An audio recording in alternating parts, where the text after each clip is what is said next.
Welcome to சாலாஸ் kitchen. இன்னைக்கு நாம பார்க்க போறது ஸ்ப்ரவுட்டட் பீன்ஸ் எப்படி பண்றது அப்படிங்கறத, முளைக்கட்டின பயர் எப்படி பண்ண போறோங்கிறத பார்க்க போறோம். இங்க பாருங்க, இங்க பாசி பயர் எடுத்து வச்சிருக்கிறேன். இப்ப ஃபர்ஸ்ட் இந்த பயரை நல்லா நம்ம கழுவிக்கணும். இப்ப கழுவின பாசி பயரை இந்த மாதிரி நல்ல ஒரு அகலமான ஒரு பாத்திரத்துல போடுங்க. போட்டுட்டு இப்ப நம்ம ட்ரிங்கிங் வாட்டர் இருக்குல்ல, நல்ல தண்ணி, அது இதுல பிடிச்சி ஊற வைக்கணும். நல்லா கொஞ்சம் தாராளமா தண்ணி பிடிச்சி வைக்கணுங்க. ஏன்னா நல்லா ஊறணும். நல்லா இந்த அளவு தண்ணி.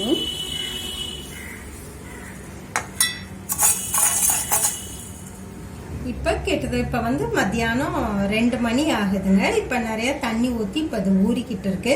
கண்டிப்பா ஒரு 8 இருந்து 10 மணி நேரம் இந்த பயர் ஊறணும்.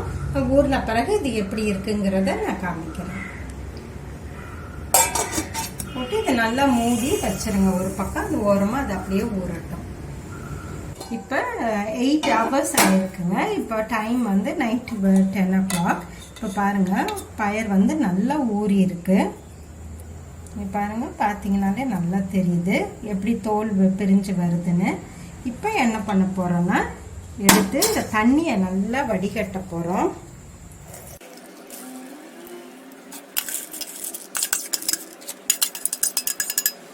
இது கொஞ்சம் தண்ணி இருந்தா பரவாயில்லைங்க.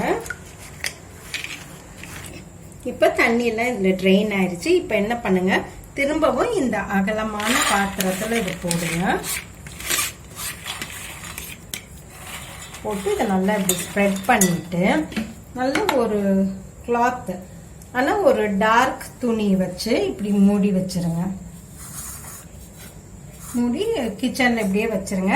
நாளைக்கு காலையில இது முளை கட்டி இருக்கத நம்ம பார்க்கலாம். இப்ப கிட்டத்தட்ட 12 hours ஆயிருக்குங்க. இப்ப பாருங்க, காலையில 10 மணி ஆகுது.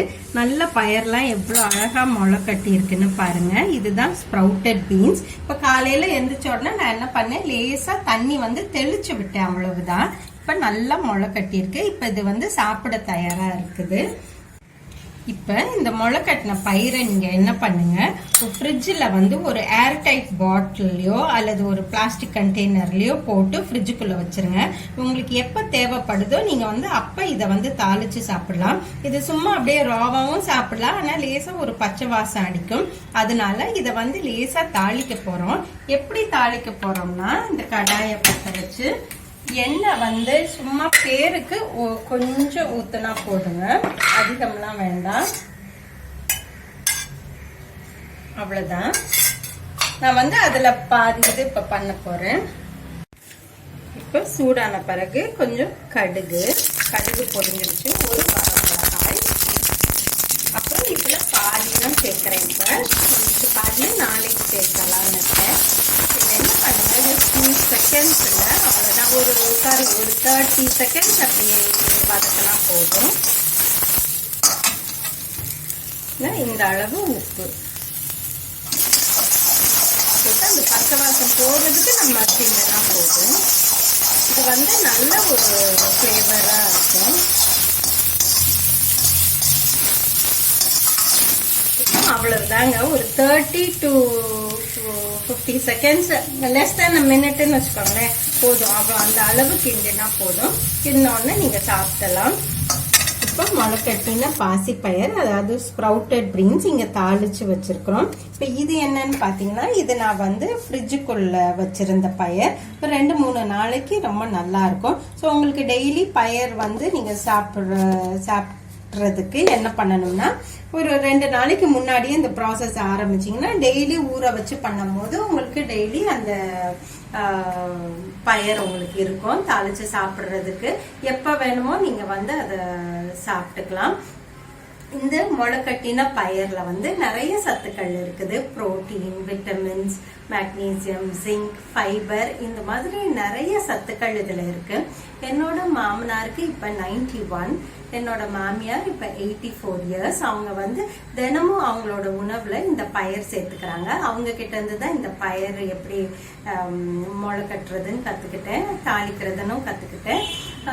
நம்மளோட டெய்லி பேசிஸ்ல சாப்பிடும்போது எப்பவுமே ஒரு பேலன்ஸ்டான ஃபுட் நம்ம சாப்பிடணும்.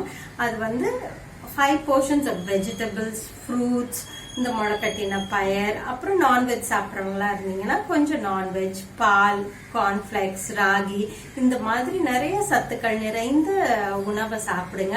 சாப்பிட்டுட்டு ஆரோக்கியமா இருங்க, சந்தோஷமா இருங்க. மீண்டும் உங்களை அடுத்த ரெசிபியுடன் சந்திக்கிறேன். அதுவரை உங்களிடமிருந்து விடைபெறுவது உங்கள் விசாலாட்சி. முளைக்கட்டின பயிரை செவ்வாவி டெய்லி கொடுப்பான். அதை சாப்பிட்ருக்கேன், நல்லாயிருக்கும். அதை நிறைய நாள் சாப்பிட்ருக்கேன். அதனால் எனக்கு உடம்பு நல்லா இருக்குது. 90 வயசு இப்போ எனக்கு.